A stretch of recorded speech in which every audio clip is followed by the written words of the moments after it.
if we didn't get Tobey, he was going to be our Spider-Man. Danny, we hadn't heard any of Tobey's performance yet.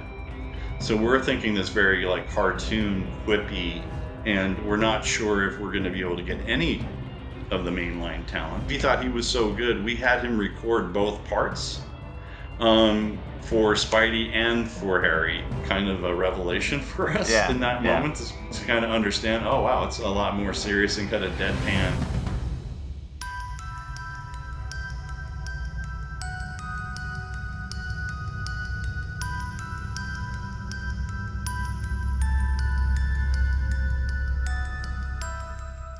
Yeah, so Josh Keaton voiced Harry Osborn and did Harry's lines. And then I read online that Josh Keaton was originally set to do the voice of Spider-Man, presumably during the Spider-Man 3 period. Is that true, or is that some internet craziness?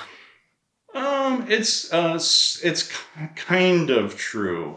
So when we were given the movie license to work on, when the Spider-Man game was becoming a movie license, we weren't sure which actors we'd have access to, which actors we'd be able to schedule time with, actors that we'd be able to afford, which ones would we be able to get, which ones wouldn't we be able to get.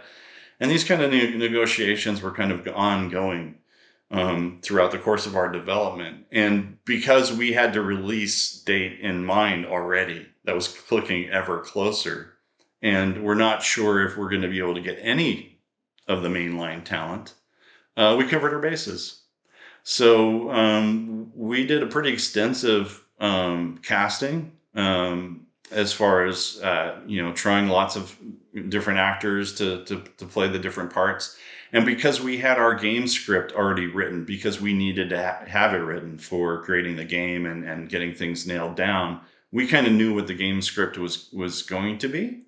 And again, at this time, I want to reiterate that we didn't really have an understanding. We hadn't heard any of Tobey's performance yet.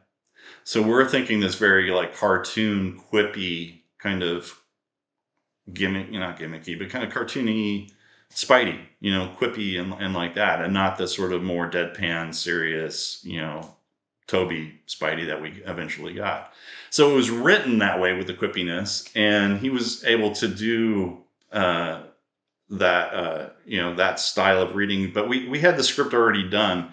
Being unsure, we had him, and we thought he was so good, we had him record both parts for Spidey and for Harry, because we weren't sure. And if we didn't get Tobey, he was going to be our Spider-Man, and we would have had someone else record the Harry lines.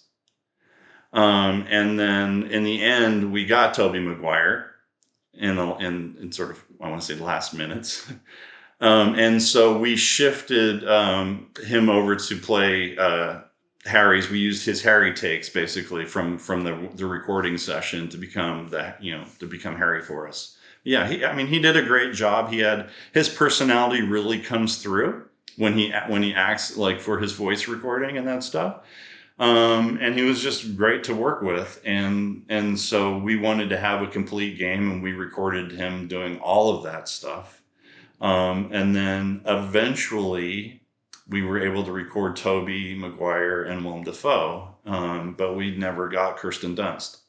And so that's why Kirsten she's not in the game, because we weren't able to do it. The only two actors from the movie that signed on were the two main leads.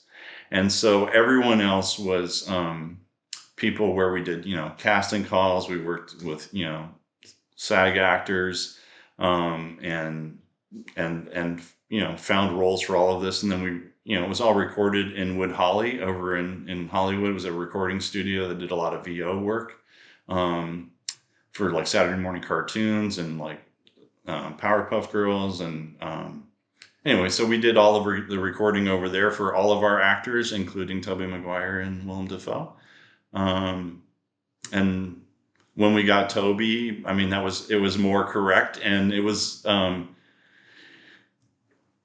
different because we wrote for a different voice in mind, because we didn't know at the point of what. So when Tobey came in and he read the lines, he read them, or acted them, played them, and in the way that he did in the movie, and and that's when, it was kind of a revelation for us in that moment to kind of understand, oh wow, it's a lot more serious and kind of deadpan. And I keep saying deadpan, it's not really the right term. It just wasn't so kind of goofy, quippy. And playing it a little bit more straight, and that was just his approach.